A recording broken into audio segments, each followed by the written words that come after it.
Israël commémore le souvenir de tous ceux qui sont tombés dans la lutte pour la création et la défense de l'État d'Israël. Israël exprime sa gratitude à ses fils et filles qui ont donné leur vie pour son indépendance et son existence. Pendant 24 heures, Israël honore la mémoire de tous ceux qui sont tombés pour la défense de l'État d'Israël et ont été victimes du terrorisme. Bonsoir à tous, nous sommes ensemble pour 1 heure d'édition spéciale consacrée à Yom HaZikaron, cette journée si particulière dans la vie des Israéliens.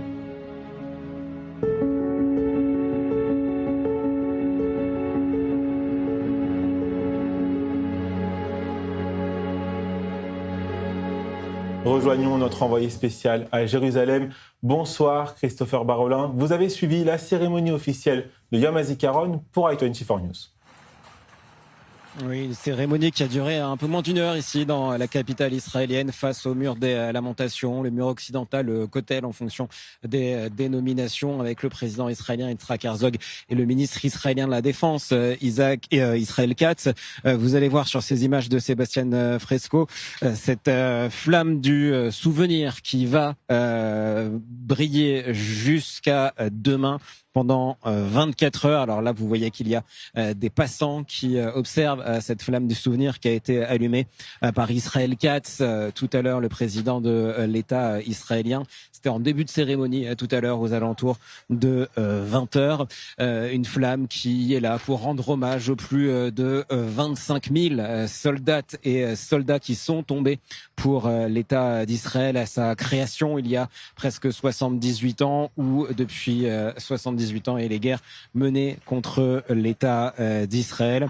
Cette flamme du souvenir va être gardée par ces 2 soldats de la marine israélienne que vous voyez pour commémorer celles et ceux tombés au combat. Yitzhak Herzog a notamment évoqué la guerre de Kippour, la guerre du Hamas contre le sud d'Israël, l'opération Rugissement du Lion, ou encore où un soldat druze est tombé au combat. Il a été beaucoup question d'art, de poésie et de musique dans cette allocution, dans ce discours prononcé par le président israélien Yitzhak Herzog. Des éléments qui sont présents à côté de nombreux autocollants qu'on peut malheureusement trouver dans les rues de Tel Aviv, de Jérusalem et de bien d'autres villes. Des autocollants qui montrent le visage des soldats tombés au combat, avec des citations ou des citations personnelles de ces soldats. Il a parlé de la nouvelle génération également, pour rêver au jour d'après, a-t-il dit. Il a fait également un appel à l'unité. Notre peuple n'a qu'un chant à plusieurs voix. Nous continuerons à chanter ce chant d'après la guerre. C'est ce qu'a dit Yitzhak Herzog tout à l'heure. Eyal Zamir, lui, a évoqué les pierres de ce mur des lamentations, de ce Kotel derrière moi, disant qu'elles étaient les témoignages de ce qu'a vécu Israël et de l'espoir qui sera lui aussi à parler d'unité. Il a notamment dit aussi que nous ne permettrons pas à l'Iran de réaliser ses ambitions et nous garantirons l'éternité d'Israël. Il a terminé son discours notamment par ces mots: rester unis pour garantir la paix du peuple et la paix du pays. La cohésion est une condition de notre existence. Merci beaucoup Christopher Barolin pour toutes ces précisions depuis Jérusalem. Permettez-moi à présent d'accueillir les invités qui m'accompagnent ce soir. Bonsoir Brigitte Sichportich, vous êtes la maman de Reuven Sichportich, membre de la Kitat Konenut de Shlomit et assassiné le 7 octobre 2023. Merci d'avoir accepté notre invitation ce soir sur i24 News pour témoigner et pour rendre hommage à votre fils. Vous êtes venu accompagné de la responsable de la branche francophone de One Family Together. Bonsoir, Auriella Blia. Merci également d'avoir accepté notre invitation. Nous évoquerons évidemment ensemble le rôle essentiel de votre association, et je salue également Olivier Rafovitch, porte-parole de l'armée israélienne en français. Merci pour votre présence en plateau pour cette soirée si particulière. Brigitte Sichportich, je vais commencer avec vous. Déjà, je tiens à préciser que c'est la première fois que vous témoignez dans des médias pour évoquer la mémoire de Reuven, votre fils Reuven. Comme je le disais il y a quelques instants, il est tombé au combat le 7 octobre 2023 dans le Moshav Prigan, dans le sud d'Israël. Avant de revenir sur cette terrible journée, racontez-nous qui était votre fils, quel a été son parcours en Israël. J'ai lu en préparant cette interview que vous et votre famille avez fait l'Alia en 1992. Tout à fait. Et mon mari et moi, nous sommes venus en Israël en 1992 avec 2 enfants.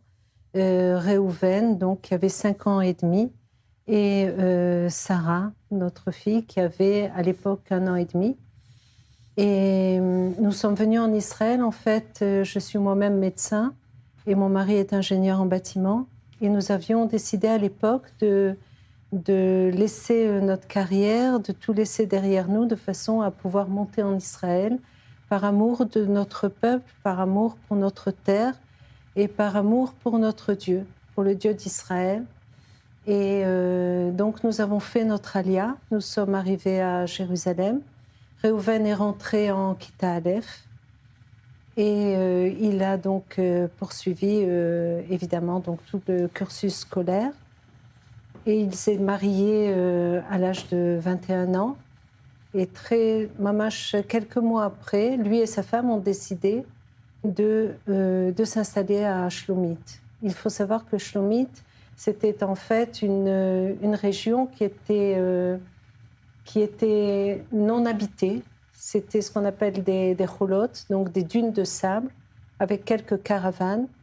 Et Réhouven était un des boguers de la Mechina de Hatzmona, qui était à l'époque dans le Gush Katif. Et il avait pour idéal de peupler la terre d'Israël. C'était une région, donc c'est toujours une région dans le Negev qui n'était pas habitée. Et donc il a pris sur lui, par amour pour la terre, de construire sa maison là-bas. Il a élevé sa famille. 4 enfants. Et à l'heure actuelle, à Shlomit, il y a environ 80 familles et 500 enfants. Ça s'est énormément développé, c'est-à-dire qu'il y a mamash, ils ont construit des maisons en dur et ils sont sortis des caravanes, la plupart. Et le jour du 7 octobre, et donc de Simchat Torah, au matin, ils ont reçu une pluie de missiles. Et mon fils, qui avait été à la Chayetet, ensuite Begolani, il était exercé. Il savait très bien, il s'est douté que c'était en fait une infiltration de Merablim, de terroristes. Et donc il a dit à sa femme, écoute, reste avec les enfants dans l'abri, dans le mamad, et moi je vais sortir, je vais voir qu'est-ce qui se passe dehors. Et à ce moment-là, il a reçu un appel au secours du village du Yeshuv, qui est à 7 km du sien, qui s'appelle Prigan. Et là-bas, les Mechablim étaient déjà à l'intérieur des maisons.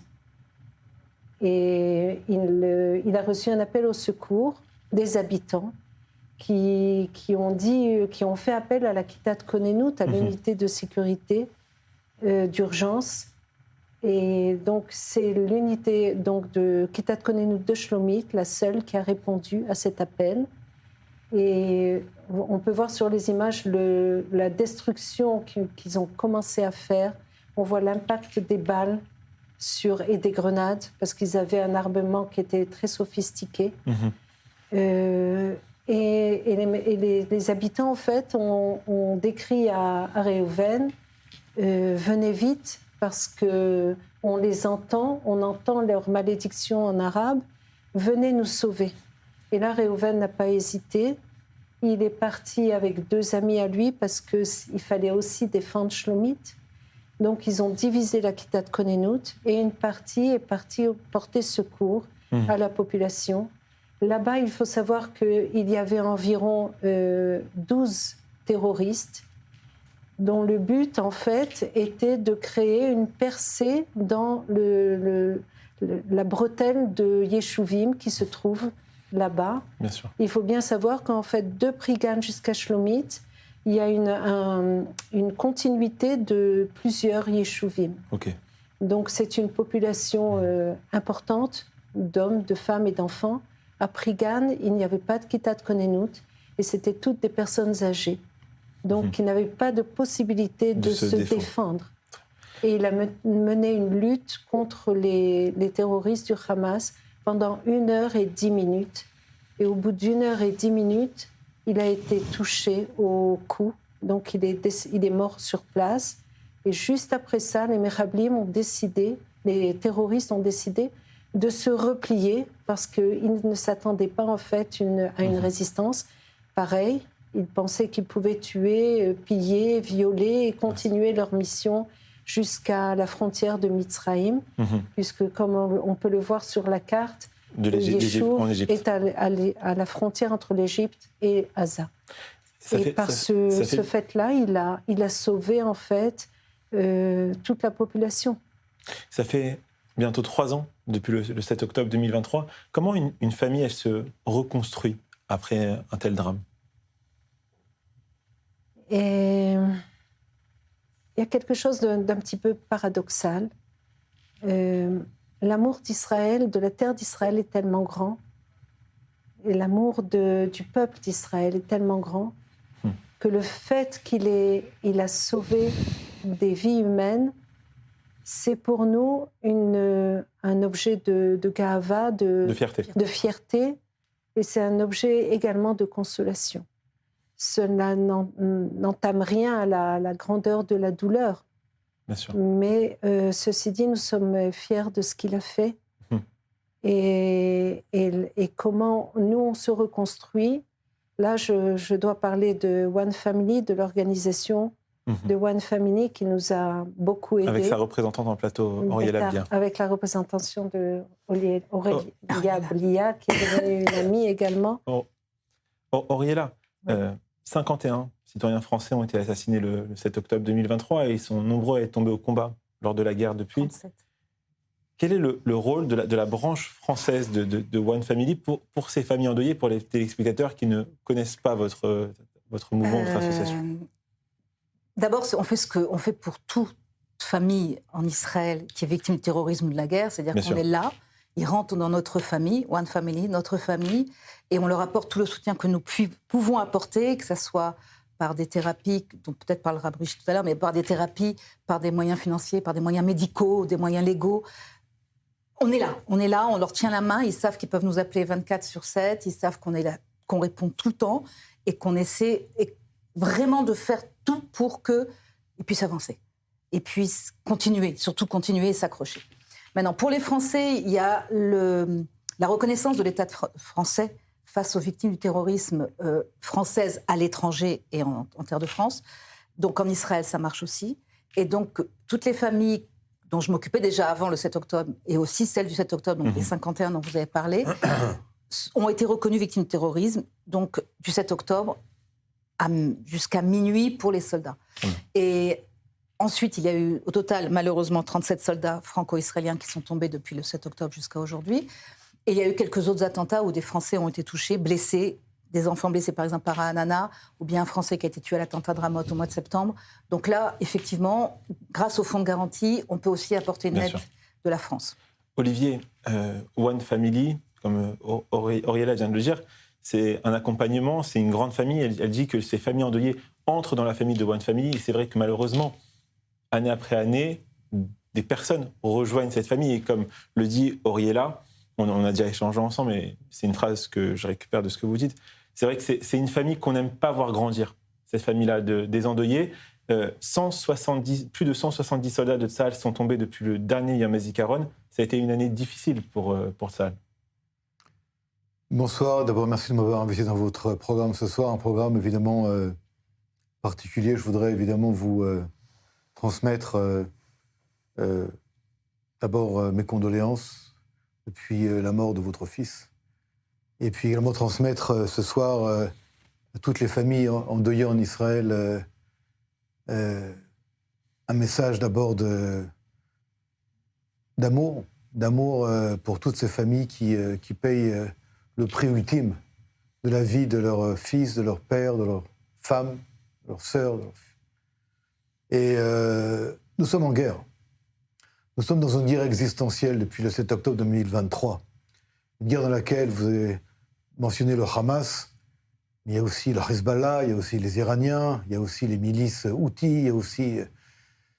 tous ces ennemis d'Israël veulent la fin de l'État d'Israël, veulent la destruction physique et totale de l'État d'Israël. Et dans cette guerre qui a commencé malheureusement par le pire des massacres dans l'histoire moderne d'Israël depuis la fin de la Seconde Guerre mondiale, Israël est debout comme une très grande famille. Et cette grande famille unie face à ces menaces qui sont des menaces que peu de peuples et peu de pays connaissent, payent le prix. Payent le prix de la vie, des hommes et des femmes qui se battent. Je voudrais également parler des femmes également qui jouent et qui ont joué un rôle extrêmement important depuis le 7 octobre 2023. Plus de 40 000 femmes ont rejoint les rangs de Tsahal dans la réserve, au-delà des femmes du rang.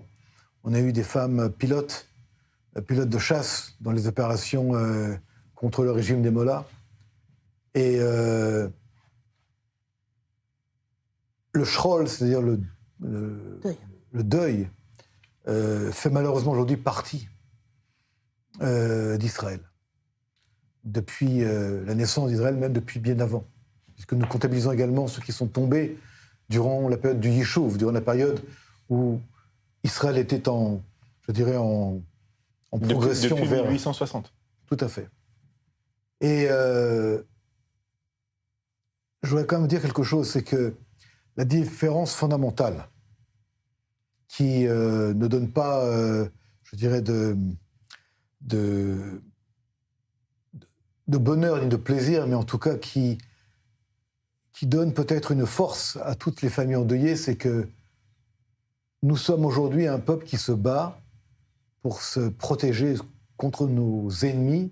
Et pendant des milliers d'années, les Juifs ont été massacrés sans qu'il y ait une armée d'Israël, sans qu'il y ait des combattants d'Israël, des combattants juifs, l'arme à la main, qui se battent, qui protègent le pays.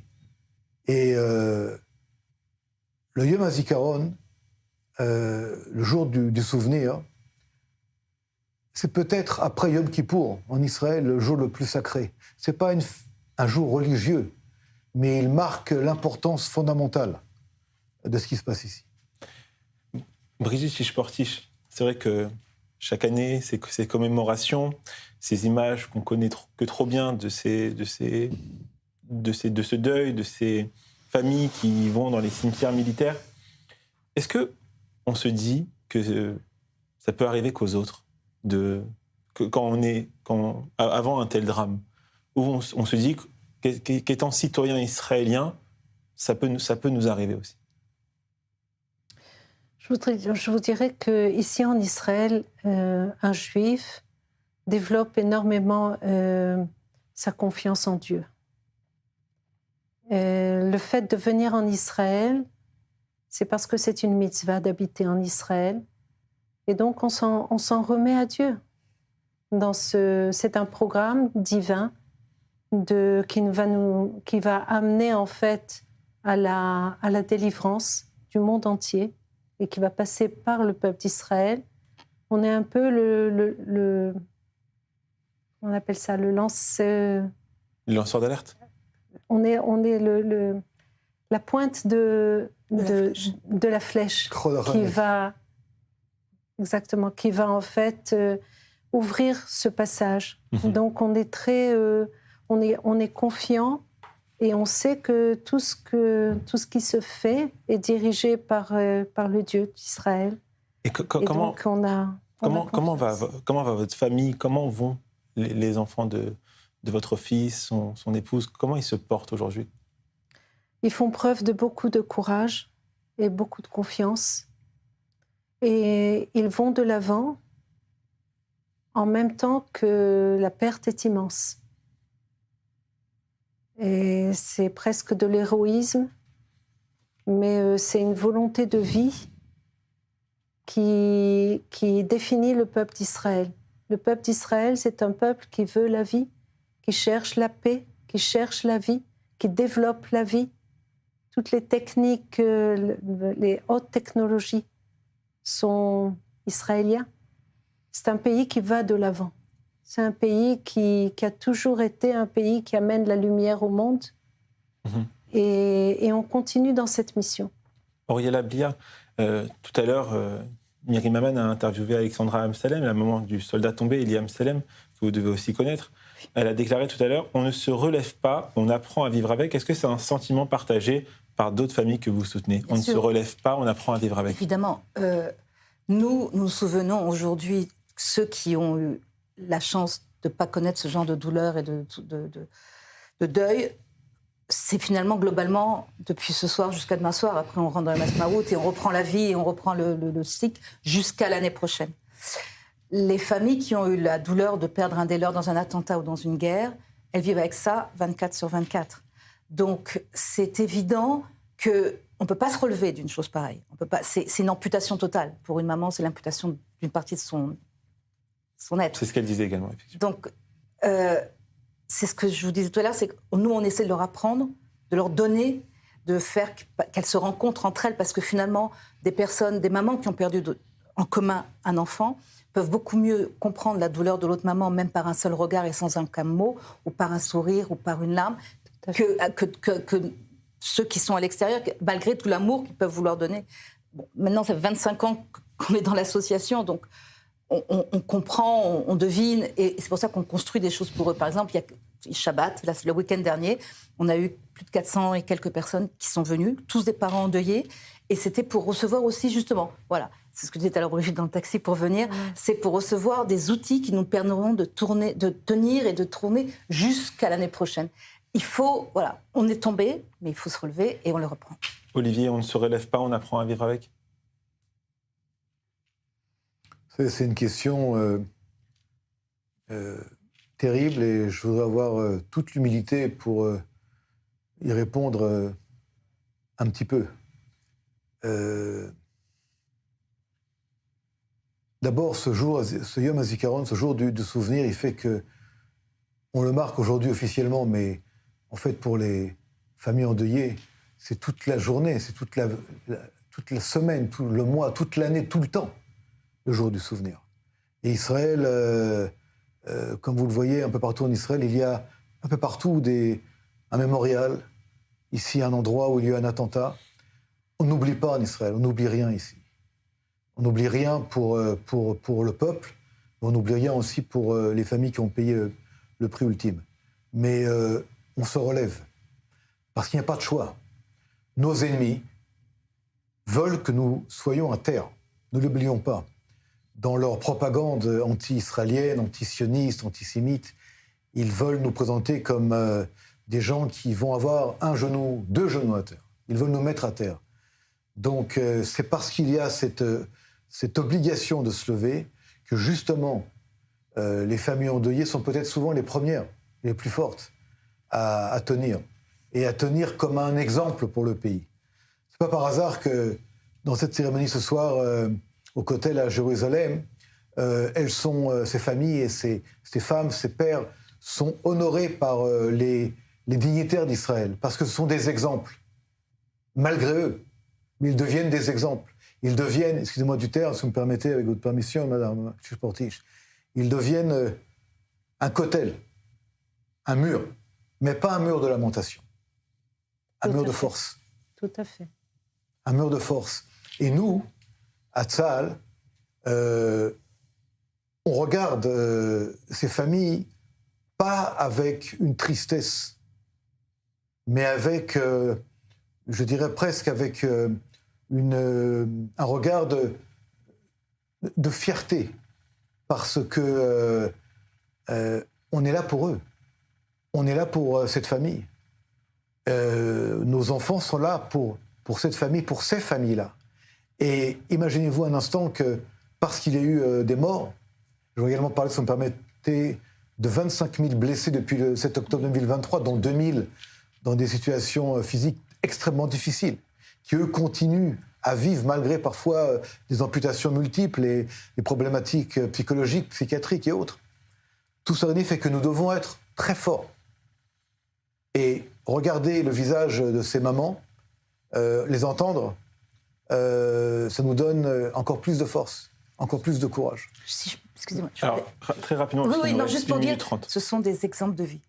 Il n'y a rien à dire. Brigitte Portiche, je vous laisse le mot de la fin, parce que c'est une interview très forte, mais on sent quand même, comme le disait Olivier, beaucoup d'espoir dans vos réponses et beaucoup de force aussi. Alors, si vous avez un message d'espoir à adresser à nos téléspectateurs qui nous regardent, certains sont en Israël, d'autres sont en France, un peu partout dans le monde, qu'est-ce que vous avez à leur dire à ces téléspectateurs qui nous regardent? Je dirais ce que mon fils m'a dit. pas une seule fois, mais plusieurs fois. Il me disait, maman, la meilleure des choses, la plus grande bonté que tu aies pu nous faire, que vous ayez pu nous faire, papa et toi, c'est d'être monté en Israël. C'est la plus grande, la chose la meilleure qui soit. Pourquoi ? Parce que sur la terre d'Israël, on ressent l'appartenance à notre peuple et on fait l'histoire de notre peuple. Et toute notre force dont vous avez parlé actuellement, on la tire de la force de nos enfants qui ont été prêts à se sacrifier pour le peuple d'Israël. Merci Brigitte Tish-Portiche d'avoir accepté notre invitation ce soir sur les 24 News. J'espère que nous avons pu rendre un hommage à la hauteur du grand Reuven Tish-Portiche assassiné le 7 octobre 2023 alors qu'il défendait son pays. Olivier et Auriella, vous restez avec nous. Restez avec nous sur les 24 News. À tout de suite.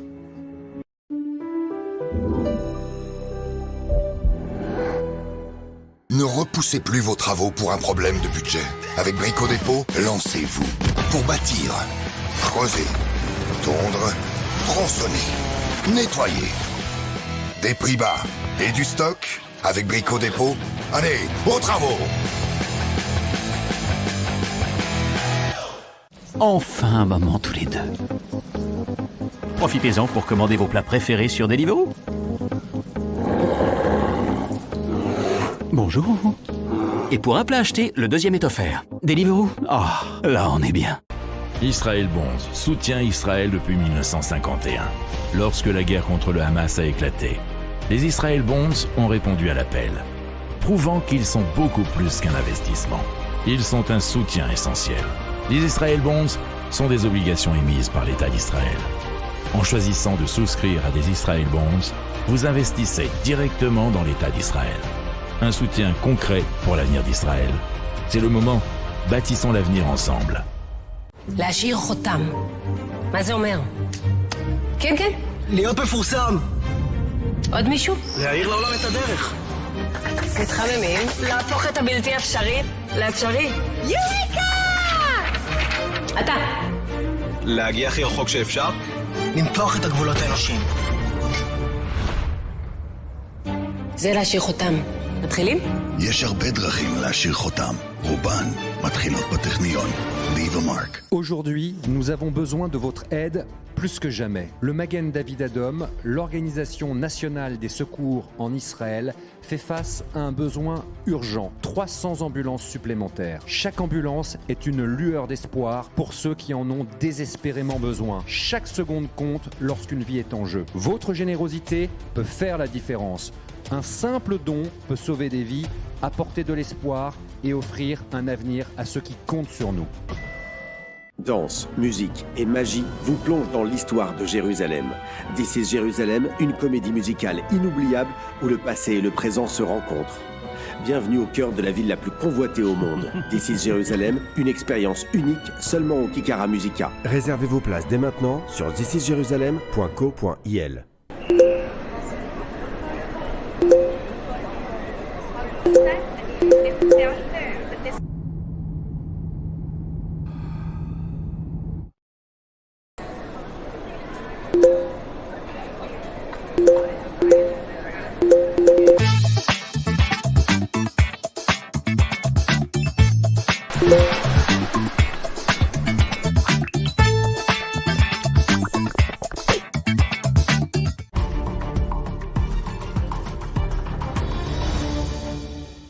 L'art de vivre à Tel Aviv.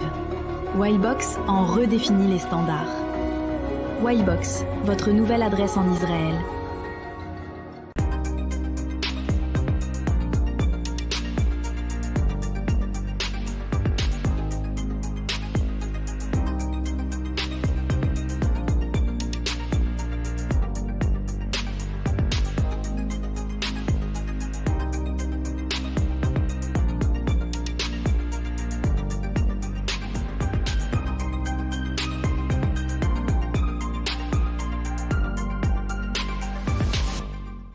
L'art de vivre à Tel Aviv.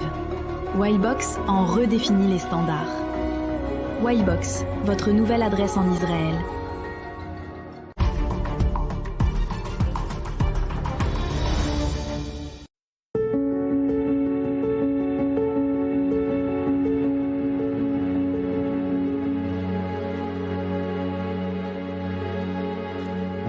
retour sur le plateau d'i24 News. Nous sommes ensemble pour une heure d'édition spéciale consacrée à Yom HaZikaron. Il y a un instant, nous avons rendu hommage à Reuven Shishportish, assassiné le 7 octobre 2023 alors qu'il défendait la terre d'Israël. Nous sommes toujours avec Olivier Rafovitch, porte-parole francophone de l'armée israélienne, Oriela Blia, responsable de la branche francophone de One Family Together. Oriela et Olivier, vous connaissez Benjamin Organ. Bonsoir. Bonsoir. Benjamin Organ, merci d'avoir accepté notre invitation. Ce soir, vous avez perdu Esther Organ, votre épouse. C'était le 20 décembre 2020. Elle a été assassinée par un terroriste arabe alors qu'elle était partie faire un jogging. En première partie de cette émission, on a beaucoup parlé des soldats qui sont tombés, mais cette journée est aussi consacrée aux victimes du terrorisme. Racontez-nous, qui était Esther et quel a été son parcours en Israël? Esther était une... Bon, forcément, je ne suis pas très objectif, mais ceci dit, je pense que tous ceux qui l'ont connue, et même ceux qui ont entendu parler d'elle, ont toujours dit qu'Esther était une femme très spéciale. Elle est tombée amoureuse d'Israël lors d'un voyage avec ses parents à l'âge de 11-12 ans et avait décidé déjà à l'époque de venir s'installer en Israël pour y faire sa vie. Et bac en poche, elle étudiait à Paris. Elle a pris ses affaires et a quitté sa famille, ses amis, et est venue seule s'installer à Jérusalem. C'était en 86. Quelques années plus tard, nous nous sommes rencontrés. Moi, je suis venu en Israël un peu plus tôt avec ma famille. Et nous avons donc décidé de fonder une famille ensemble et nous sommes mariés. Et avec le temps, ma famille a grandi, 6 enfants. Elle a connu 2 de nos petits-enfants, un 3e est né depuis. Et elle a surtout s'est occupée de sa famille, d'élever nos enfants, mais elle a également aidé énormément de personnes. Elle a étudié d'abord l'art et puis après la psychologie juive. Et dans le cadre de ses activités en tant que conseil conjugal, personnel, elle a aidé énormément de personnes à réaliser et à réussir leur vie. Et est-ce que vous pouvez nous raconter à nos téléspectateurs, qu'est-ce qui s'est passé ce terrible 20 décembre 2020 ? Esther avait l'habitude de partir quasiment quotidiennement pour faire une marche ou une course dans la forêt qui est juste adjointe à notre village. Et ce, pendant les 20 années où elle m'a accompagné dans cet endroit-là. Et ce jour-là, c'était l'année du Covid-19, la fin 2020. Mais j'étais moi parti travailler, mais ceci dit, elle était donc à la maison. Et en fin de journée, je suis rentré chez moi, je m'aperçus qu'elle n'était pas là, ce qui était fort inhabituel. Finalement, après des heures de recherche, avec bien sûr des centaines de volontaires qui sont venus, la police, l'armée, toutes les personnes responsables, le président de la région et le rabbin du village sont entrés chez moi vers 2h du matin et nous ont annoncé à moi et à mes enfants que son corps sans vie avait été retrouvé dans la forêt. Un terroriste l'avait rencontré, l'avait attendu, pas elle spécifiquement, mais il cherchait une victime et finalement c'est elle qui a été au mauvais endroit au mauvais moment, on peut dire. Ce terroriste a décidé de tuer un Israélien, un Juif, d'après sa définition, et c'est la victime qu'il a trouvée. Nous essayons, en tant que famille, de nous souvenir non pas de sa mort, mais de sa vie, parce que je pense que c'est ça que nous devons garder dans notre cœur et dans notre mémoire. Et elle avait une vie tellement pleine qui nous a donné énormément d'occasions de se souvenir d'elle et de faire des actions en son souvenir. C'est une chose qui m'occupe beaucoup depuis. On a déjà échangé, vous et moi, par le passé, par exemple à l'occasion de courses que vous organisez chaque année sur le parcours. Voilà, nous avons décidé en fait, dans chacun des domaines dans lesquels Esther était active, de faire une activité, une action, quelque chose en sa mémoire. Et donc, comme je le disais, elle avait l'habitude de faire des courses quasiment quotidiennes Et d'ailleurs, immédiatement, les jours qui ont suivi cet attentat, il y a eu spontanément des groupes de femmes qui sont allées faire des courses à sa mémoire, dans le monde entier d'ailleurs, pas uniquement en Israël, mais également en France, en Europe, aux États-Unis, parce que je pense que cet attentat a choqué beaucoup de personnes et on voulait montrer au monde entier que même des attentats terroristes de ce type-là ne nous arrêteront pas de vivre et de continuer quotidiennement. Donc, depuis, nous organisons chaque année une course à sa mémoire, une course populaire, qui a lieu toujours le dernier vendredi du mois de mai, puisque c'est proche de sa date anniversaire. Et cette année, encore une fois, la 5e édition est prévue pour le 29 mai. Olivier, comme le disait Benjamin Orgen, c'est un drame qui a bouleversé Israël, mais bien au-delà d'Israël, qui a bouleversé toutes les communautés juives à travers le monde. Et le nom d'Esther Orgen, c'est vrai qu'il est souvent prononcé lors des émissions qu'on fait ici comme un des symboles de ce terrorisme lâche, de ce terrorisme barbare. Le meurtre terrible qui a eu lieu ce jour-là contre une femme qui voulait simplement courir. Et je m'excuse, mais de la manière dont il a été perpétré par ce salopard, je n'ai pas d'autre terme, qui a tué une femme, parce que juive, reste malheureusement dans nos mémoires inscrit comme une des expressions des menaces auxquelles nous faisons face. Et ce meurtre, cet assassinat terroriste en 2020 n'est pas le dernier, puisque malheureusement en 2023, nous avons eu affaire à une vague d'assassinats où en quelques heures, 1200 personnes ont été assassinées, ont été brûlées, ont été violées par des gens qui étaient dans une frénésie de vouloir tuer des Israéliens, des Juifs, également des non-Juifs, puisqu'ils étaient simplement sur le territoire israélien. Également, il faut rappeler que des Bédouins israéliens ont été également ce jour-là assassinés par cette meute de tueurs. Et Yom HaZikaron, c'est pas seulement se souvenir aujourd'hui, effectivement, comme vous l'avez dit, des soldats qui ont été tués au combat ou dans différentes opérations, mais également des Israéliens qui payent le prix également d'être Israéliens, vivre normalement ici, et puis tout d'un coup rencontrer un assassin qui veut simplement mettre fin à la vie d'un Israélien, d'un Juif. Je voudrais juste dire une chose, c'est que ce que dit Benjamin, je me permets de vous appeler par votre prénom. Bien sûr, Olivier. C'est encore une fois l'expression d'une force de vivre et de vie. C'est également peut-être la meilleure réponse à nos ennemis, de continuer à vivre, de continuer à planter des graines dans les champs, de continuer à éduquer nos enfants, de continuer à faire des enfants, de continuer à voir grandir le pays. Et on ne peut pas changer le cours de l'histoire, malheureusement, on ne peut pas revenir en arrière, mais on peut aller de l'avant. Royila, allez-y, si vous me permettez, en vrai, suite à ce que Olivier vient de dire, nous avons eu la chance, je dois dire quelque part, d'avoir des écrits d'Esther. Esther écrivait beaucoup, notamment dans le Petit Hebdo, un hebdomadaire bien connu des francophones en Israël. Et dans un des articles, elle nous dit comment réagir aux attentats terroristes. Et donc, finalement, qu'à suivre ces instructions. Esther nous écrit dans cet article que nos ennemis, les terroristes palestiniens qui veulent notre mort et notre destruction, font généralement preuve d'une grande... même, ils donnent leur vie pour réaliser leur but morbide. Et donc, ils ne comptent pas leurs efforts, ils font tout ce qu'il faut pour essayer de... Mais toujours, c'est dans une direction négative. Tuer, détruire, brûler, violer, comme on l'a vu le 7 octobre, toutes ces horreurs qui ont été faites au nom d'une cause qui nous semble vraiment bizarre, parce qu'en fait, ça avance pas du tout leur cause.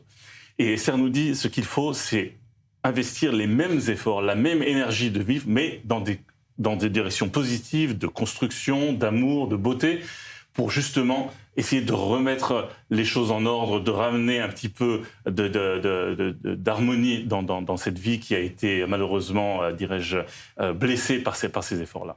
Auriella, j'imagine que vous avez soutenu la famille Organ après ce drame. Est-ce que vous appréhendez différemment, on en a parlé juste avant avec Brigitte Tichborchiz, mais est-ce que vous appréhendez différemment le soutien aux familles des victimes des soldats qui sont tombés à celles de victimes du terrorisme? Non, parce que un soldat, c'est avant tout un être humain, c'est avant tout un de nos enfants. Et une personne comme Esther qui a été assassinée, mais il y a eu aussi des enfants ou des personnes beaucoup plus âgées qui ont été assassinées, c'est aussi mon frère, ma sœur, mon père, ma mère, mon père, ma grand-mère. Donc, pour l'association et pour ceux qui travaillent dans l'association, bénévolement ou pas, c'est la même façon. C'est des familles qui souffrent terriblement. Les blessés sont des gens qui sont terriblement atteints aussi, comme disait tout à l'heure Olivier. Ça peut être avec des multi-amputations, multi-prothèses. Et nous, on est dans les hôpitaux aussi pour être avec eux, pour les soutenir au maximum et pour soutenir les parents derrière et les frères et sœurs aussi qui sont derrière, parce qu'eux aussi sont en PTSD, en traumatisme, et donc dans la douleur. Mais dans le cas du deuil, puisque c'est Yom HaZikaron, c'est pareil. C'est chacun avec sa souffrance, bien sûr, et sa façon de réagir. Mais finalement, le deuil, ça reste le deuil. Donc oui, on l'appréhende sur le même niveau. Et comment ça se passe, vos actions, pour les familles qui habitent à l'étranger? Alors, en ce qui me concerne, moi, je m'occupe des familles en France, mais on essaie d'être en contact au maximum avec elles. Alors, avant la création de One Family France, qui a suivi le 7 octobre, dans la foulée, en 2 semaines, on a monté ça avec une équipe d'amis à moi qui sont bénévoles dans l'association en France. Donc, j'étais au contact avec eux au téléphone. Quand j'allais en voyage à Paris, je m'arrangeais pour les rencontrer. Sinon, tout se passait par téléphone. Je l'appelais pour Yom HaZikaron. J'essayais d'être présente pour les dates d'anniversaire de l'Askara, c'est-à-dire la date d'anniversaire de l'assassinat. On essayait au maximum d'être là pour les soutenir. On a aussi beaucoup aidé les familles de l'attentat de l'Hypercacher, l'attentat de Toulouse. Quand les enfants ont été enterrés en Israël, on était là. Et on était là avec les familles qui sont restées après en Israël. Donc on essaie d'être au maximum. Et aujourd'hui, avec One Family France, on essaie de leur faire vraiment le maximum de choses. Olivier, le grand public ne le sait sûrement pas, mais les services de sécurité israéliens déjouent quasiment quotidiennement des projets d'attentats, des préparatifs d'attentats ou des attentats imminents. Malheureusement, le risque zéro n'existe pas. Dans la lutte antiterroriste, c'est une lutte ultra secrète et surtout très souvent invisible à l'œil des profanes. Et tant mieux d'ailleurs. Malheureusement, lorsqu'il y a des failles ou des échecs, c'est là que le public entend parler d'attaques terroristes, mais même si 100 000 sont déjoués, une suffit d'abord à faire que les ennemis sont dans une espèce de joie, n'est-ce pas, de tuer, comme a dit Benjamin. Ils sont dans une dynamique de mort, d'éducation à la mort, d'éducation à tuer. Nous sommes dans une dynamique de protection, de défense et de tout faire pour sauver les vies. Mais malheureusement, lorsque un attentat réussit, c'est un échec, évidemment. Mais on ne peut pas faire, malheureusement, du 100%. C'est impossible. On a d'ailleurs... on essaye, mais c'est malheureusement impossible. Quand un attentat a lieu, il y a, je dirais, une prise de conscience de où a été la faille.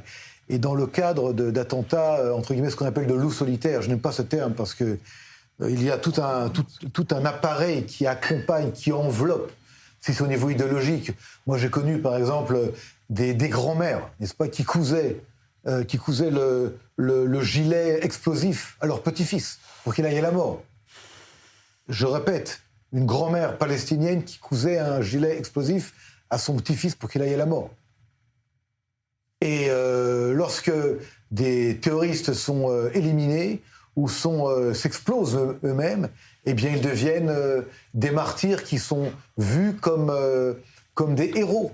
Il y a même des mariages qui ont lieu dans des villages dans lesquels des terroristes ont perpétré des attentats, ils ont été tués, mais on les élève au rang de marié qui va partir rencontrer peu importe qui d'ailleurs. Là où je veux en venir, c'est que tout à l'heure, on parlait de Réhouven qui a été tué durant le 7 octobre 2023. Là, on parle de Esther Organ, qui a été assassinée en 2020, le 20 décembre 2020, n'est-ce pas? Ce sont des éléments qui sont dans la même, je dirais, dans la même famille. Nous sommes une grande famille. C'est pas par hasard qu'aujourd'hui, nous commémorons à la fois la mémoire des soldats, des combattants, des membres du Shabak, du Mossad, de la police morts au combat pour Israël, et également ceux qui ont payé de leur vie parce qu'ils sont simplement israéliens. Mais ce n'est pas simplement israélien, c'est d'être là sur la terre d'Israël. Encore une fois, nos ennemis, je le répète, je le dis souvent, pas seulement le jour de commémoration Yom HaZikaron, nos ennemis veulent la destruction physique et totale de l'État d'Israël. Ils ne veulent pas qu'on soit là. Ils ne veulent même pas de leur propre État. Ils ne veulent pas que nous ayons notre État. Leur haine est tellement importante que nous devons tout faire pour, à chaque fois, ne jamais oublier, mais jamais. Il faut, à chaque fois que quelqu'un paye le prix ultime, se souvenir de qui elle était, pour à chaque fois comprendre pourquoi nous sommes là et montrer à nos ennemis que nous, à différence d'eux, nous fêtons la vie et nous pensons à la vie qu'il y a eu et en aucun cas la mort. Benjamin Organ, comment vous portez-vous? Comment se porte votre famille? Ça fait bientôt 6 ans après ce drame. Comment on arrive à se reconstruire après ça? Esther nous a éduqués, et je dis nous en pensant à mes enfants, mais également à moi-même. 31 ans de vie commune, et elle nous a appris justement à aimer la vie et à l'embrasser et à essayer de continuer toujours à regarder du côté positif et de se construire et de répandre cet amour, cette beauté, cette construction autour de nous. Et c'est ce que nous faisons en tant que famille, en restant toujours très proches et en se soutenant l'un l'autre, mais également la communauté dans laquelle nous vivons, et puis tout Israël, et d'ailleurs les communautés juives également dans le monde entier. Et puis nous faisons partie d'Israël, donc ça veut dire que on continue à vivre avec le cœur battant de ce peuple. Bien sûr, le 7 octobre nous a également touchés comme toutes les personnes morales et sensées du monde entier. Mais en tant qu'Israéliens, nous avons également immédiatement. Moi, j'ai le jour même repris remis mon uniforme. Je ne faisais plus de réserve depuis une dizaine d'années, mais je suis retourné donc dans mon unité. Sur mes 6 enfants, il y en a 4 qui ont été immédiatement rappelés, et depuis 400 jours de Milouim pour moi, et les autres, certains sont en active, certains en réserve. Donc c'est surtout ces trois, comme tout le monde, tous les Israéliens quasiment, se battre pour son pays, mais tout en continuant à se reconstruire. J'essaie d'apporter tout ce que je peux pour soutenir mes enfants, pour qu'ils puissent continuer leur vie, construire leur vie pour certains. Mon fils le plus jeune avait 13 ans le jour de cet attentat. Il va rejoindre les rangs de Tzahal le mois prochain, et on a dû bien évidemment continuer à le construire ensemble, lui et ses frères et sœurs, mes petits-enfants, 3 donc sont déjà nés, nous attendons, Dieu merci, le 4e. Et donc continuer à vivre, continuer à construire et à commémorer la mémoire d'Esther en suivant la trace le chemin qu'elle nous a tracé. Est-ce que, par exemple, demain, vous allez participer à des commémorations pour Je viens maintenant d'une commémoration qui a commencé à 20h avec la sonnerie de mémoire. Et demain, bien évidemment, première commémoration à 9h du matin à Moed-Set Shomron pour tous ceux qui sont tombés de la région de Samarie où nous habitons. 11h, près de la tombe d'Esther, avec malheureusement, il y a 2 ans encore, nous étions seuls dans notre petit cimetière régional des quelques villages qui nous entourent. Nous étions la seule victime, la seule famille de victimes qui était commémorée à ce jour de Yom HaZikaron. Aujourd'hui, malheureusement, nous sommes 4 familles dans ce tout petit cimetière. 2 soldats qui sont tombés et encore malheureusement un proche, le gendre de... Je me suis remarié depuis et le gendre de ma femme a également été assassiné un an après notre mariage par un terroriste venant de Jenin. Et donc ces 4 familles, avec toute la communauté qui nous entoure, nous nous retrouverons demain sur les tombes de nos proches pour rappeler leur mémoire et entrer ensemble, se donner de la force les uns les autres. Auriella, quel est votre programme de demain? Chargé. On ne peut malheureusement pas se couper en petits morceaux, mais il faudrait presque qu'on le fasse tous. Donc en fait, on est sur le terrain de Yom HaZikaron depuis un bon moment déjà. On a distribué plus de 5000 bougies du souvenir sur des tombes de victimes du terrorisme et de soldats au nom de One Family. On est avec les familles en contact. Comme je vous ai dit tout à l'heure, on a organisé une fin de semaine, la semaine dernière, pour 400 parents endeuillés, mais on a fait sortir aussi 200 et quelques enfants. On a fait sortir des frères et sœurs endeuillés dans des groupes différents pour leur donner justement les forces qu'on a appelées, entre autres, Shrol ve'alkol. Shrol ve'alkol. Le deuil et l'alcool. Ça marche bien en hébreu parce que ça fait ol et ol, mais bon. Et en fait, tous les frères endeuillés qui sont majeurs, on les a pris ensemble et on fait une soirée de douleur, certes, mais avec une bière, avec quelque chose pour faire ce qu'ils ont le droit de faire avec nous. Pleurer tout en riant et tout en souriant parce que personne ne les juge. Alors que quand on est à l'extérieur, on se sent jugé si on pleure ou qu'on rit. Oh là là, mon Dieu, j'ai ri alors que je devrais être en deuil, je devrais pas rire. Ou au contraire, il faudrait que je retienne mes larmes parce que... Donc ça, on leur laisse le droit. Et nous, demain, au maximum, donc moi j'irai à Herzl, je vais essayer d'être un peu partout. C'est très compliqué avec le monde qu'il y a d'aller d'une tombe à l'autre. Déjà, à Yom HaZikaron, j'ai passé 8 heures le 7 octobre, pour le jour du 7 octobre, j'ai passé 8 heures à l'intérieur du Herzl, d'aller d'une famille à une autre. Malheureusement, on avait énormément de soldats, dont Brigitte, Et donc demain, je vais essayer d'aller le maximum d'endroits, et tous les autres membres de l'association aussi. On va essayer de faire le... Et votre association recevra bientôt un prix? Alors, pas n'importe lequel. Non, pas n'importe lequel. On a énormément de... Pour le coup, je suis très, très non pudique et très, très fière. La fondatrice, créatrice, il y a 25 ans, de One Family Together, qui s'appelle Chantal Besberg, qui a fondé cette association avec sa famille, a été nommée prix d'Israël par le ministère de l'Éducation et le recevra donc le jour du Yom Ha'atzmaut pour elle. Mais comme elle a dit, vraiment en direct, elle était en réunion, elle a dit tout de suite, mais ce n'est pas pour moi, c'est pour toutes les familles endeuillées, c'est pour toutes les familles qui ont été touchées par le terrorisme et les familles des soldats, et c'est pour mon équipe. Alors, je ne le prends pas du tout pour l'équipe, je pense que oui, ce prix, il est certes au nom de Chantal Besberg et de One Family, mais c'est pour toutes les familles. Benjamin Orgen, Brigitte Tischportich était assise à votre place il y a quelques minutes, et je lui ai demandé, comme dernière question de la séquence, un message d'espoir pour les téléspectateurs qui nous regardent, qui sont en Israël, qui sont en France, qui sont ailleurs dans le monde, à leur donner. Et la force que vous avez, comme Olivier en parlait, de cette force des familles endeuillées. Je pense qu'il suffit de regarder la situation d'Israël le 7 octobre 2023 et la situation d'Israël aujourd'hui. Ça nous a demandé énormément d'efforts, de larmes, de sang. Mais aujourd'hui, nous étions, à partir du 7 octobre, nous faisons face à 7 fronts différents, attaqués de toutes parts, également du point de vue médiatique, mais je parle du point de vue militaire. 7 fronts différents, des ennemis qui nous bombardent et qui nous envoient des missiles de droite et de gauche. Aujourd'hui, nos ennemis, eux, sont dans les bunkers. Ce sont eux qui doivent faire attention à regarder tout autour d'eux.